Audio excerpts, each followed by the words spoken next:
In this video tutorial, I will teach you how to add SPF record in GoDaddy. First of all, you need to log into your account. Then you need to click your profile name in the top right corner and go to your products page.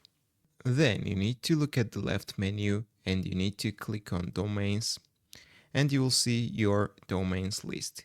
You need to choose the domain for which you want to add the SPF record and you need to click on manage DNS. Then you need to click on add new record and then in the type you need to choose txt.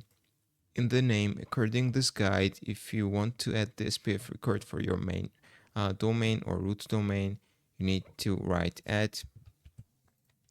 In the value, you need to copy this value and paste it. If you are using a professional email, Microsoft 365 from GoDaddy, Linux hosting, Gen 4 VPS and dedicated hosting, and Media Temple Mail. If you are using one from this list, you need to copy this value and paste it right here. And in the TTL, you need to set it on 1 hour. Then click the save button and you will add the SPF record to your domain. If this video was helpful for you, don't forget to click the like buttons and don't forget to subscribe.